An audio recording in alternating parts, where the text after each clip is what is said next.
You've tuned into The Mountain Gardener with your host, Ken Lain. Gardening it can be challenging, but with these simple insider tips, you'll reap huge rewards. Now, let's tune into today's Mountain Gardener with Ken and Lisa. And we are back with Lisa Waters Lain. She comes in each week with your garden questions. Just what are your neighbors talking about? What are they coming into? What were their success? Visions, hallucinations, curses, what are the bugs, animals, just what's going on, the questions, just there's something to be imparted and shared by the questions. So welcome, Lisa. Thank you. How's your rainy week going? It's kind of monsoons are here. It's good. It's fun. Very good. Everything enjoys the moisture, us, the plants. Did animals. You see our autumn sage out front by the street? It's gorgeous. It's been kind of colorful. It's been some flowers. The hummingbirds have been on there. This is a knee-high shrub, maybe 3 by 3 by 3, and it's green right now. It's got a fragrance. We put it out there because the javelina are thick. Like they run up and down the street, and they don't bother that. Some Russian sage are behind that, so they step up to about hip high, and then we've got junipers behind that. They're about well over head high. So it's this kind of layered garden out by the street for neighbors to enjoy, and it just kind of gives us privacy. And they've been blooming now all of a sudden since the rain. I gave them a little bit of superphosphate, fertilized them just a touch, and then the rain came, and you can't see the foliage. They're all red flowers. It's beautiful, stunning. Oh my gosh! Yeah. In fact, this morning I was like, oh, I should take a picture of that. We should, because customers come in, they really don't have an idea sometimes how to use things, and it really is a perfect example of how to use plant material to create kind of a screen, but still have it be beautiful. So I need to take a picture of that. It's so beautiful. I'd love to see a great picture. It's so beautiful and kind of long. So it's the entire length of the property. Then you go to the driveway. It's hard to capture beauty, majesty, glory, that whole nature thing. Close-ups work, but a distance, it's actually hard to capture. You feel it, you see, you go, whoa, it's like the Grand Canyon. You go, whoa, that deserves a picture. You take a picture, kind of go, that's not the same. Right. So anyway, good. So garden questions. So what are people talking about? Speaking of all the rain. Yeah. So flowers love it, but weeds love it too. Of course, too. It's crazy. Lori's out in PV. She says, I have pulled weeds and pulled weeds. Yeah. I'm tired of pulling weeds. Yeah. Now, what do I do? What else can I do to take care of the weed situation? Yeah. So, once the weeds are up, there's nothing you can do except weed. So you got to pull them or spray them or do something. You got to hoe them. You got to do something. Right. And they'll just keep multiplying. So you want to catch those things early. So bindweed is this wild growing morning glory. It grows up fences and it's cute. It looks good. Then it goes into flower. It's even prettier. Then the flowers turn into, each flower has 20 seeds and it spews them all over the yard and it compounds the problems. You can catch them now because they haven't gone to flower and seed yet. So you can keep them from spreading, and it comes back by seed every year. These are true annual flowers. So they only come back by the seed. So if you can keep them from seeding, you're good. Same thing with the nut sedge. There's a real pretty grass, really big, wide blade to it, and it hasn't gone to seed yet. It will here shortly. Usually in August it goes into seed. Has this pretty little spiky top to it. It's kind of cute, but then each flower turns into 1,000 seeds. It's some crazy number, and it just spews out all over the yard. So you want to get on those. What we've been doing here at the garden center, what we've been doing at our house, we're Ken and Lisa Lain. We're just friends, we're neighbors, we're talking with them. This is working for us. I think it'll work for you, even in Prescott Valley. We've been spraying Decimate. Decimate is it's like a kinder, better Roundup. Doesn't cause the cancer stuff that Roundup does. It's more effective than Roundup is here in this higher elevation. When it's real cool at night, Roundup doesn't work very well. It needs hot, warm. It needs desert.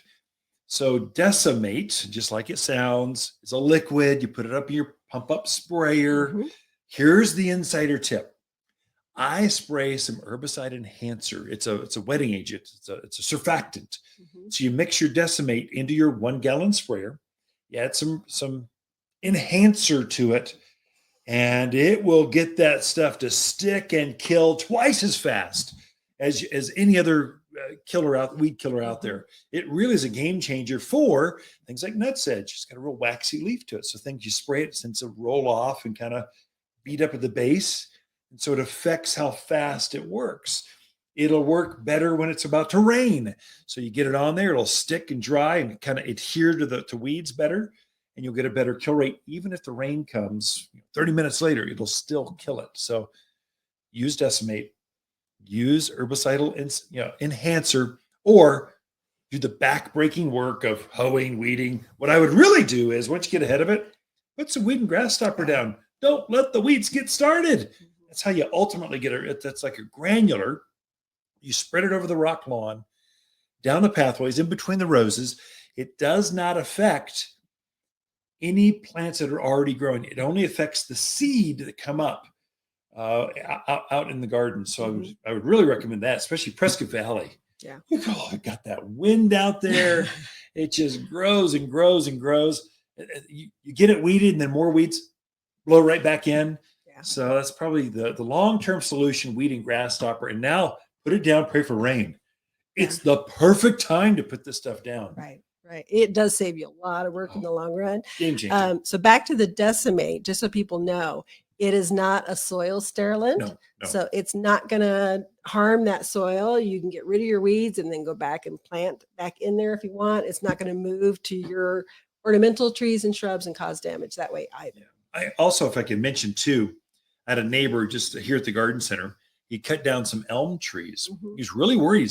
He's an engineer. He's overthinking everything.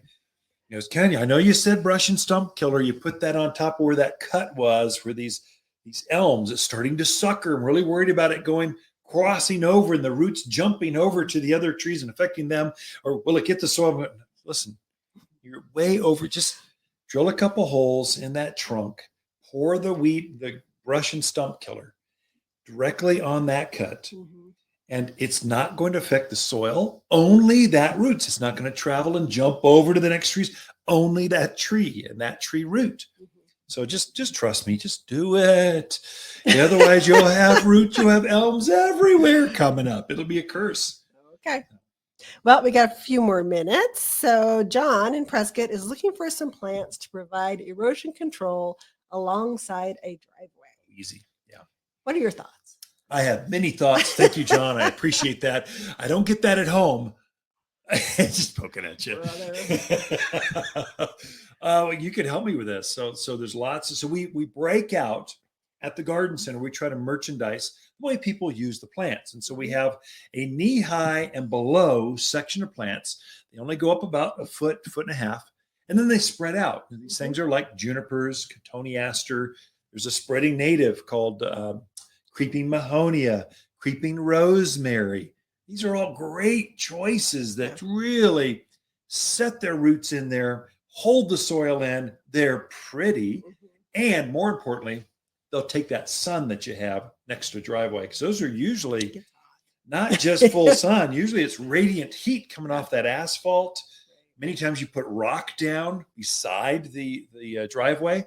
So they can be really hot. You need things that can really go after that. I would suggest another one. We had talked about it, the autumn sage, that red kind of 3x3x3. I know it's not a ground cover. It looks really pretty going up and down a driveway. It's got a very extensive Could be root. a nice mix to have both in there. That's a bloomer. So the others that we mentioned were evergreens. So there's a way to blend the two things together to have kind of a garden. The most common, of course, the most famous that the East Coast has made for this is boxwood. That's the one where you line the driveway. You have this little tiny hedge about a knee high going to the front door. That's boxwood. So very formal. If you want more formal, so it depends on, hey, John, you got to get in here to Waters Garden Center. We'll walk you through. We'll help you to take a picture. We'll help you design it. When we look at a picture, we're looking at shadows. What else is planted there? How hot is it going to be? How much sun is there? We're trying to help you figure out companion plants. We can help you design that out. Super easy. The only thing we can't measure is how long. Is it a short driveway, a long? If you could just do quickly, it's 30 feet. And here's a picture. Go here. We'll help you. Help you design that. Ken and Lisa Lain, the mountain gardeners. Butterflies bring magic to the garden, and attracting those winged wonders is easy with Water's Butterfly Plant Collection. Water specializes in local plants and knows exactly which plants butterflies adore. We create a natural, safe, and organic space for you and your beautiful butterflies. Visit Waters Garden Center at 1815 Iron Springs Road in Prescott. Or online at watersgardencenter.com. Smell the flowers that butterflies love and turn gardens into a butterfly paradise. Butterfly. For a more fruitful garden, increase success in the landscape that just feels better, then tune in daily to the Mountain Gardener podcast. Subscribe through your favorite podcast streamer or visit watersgardencenter.com. Better yet, visit me directly right here at Waters Garden Center. Thanks for tuning in.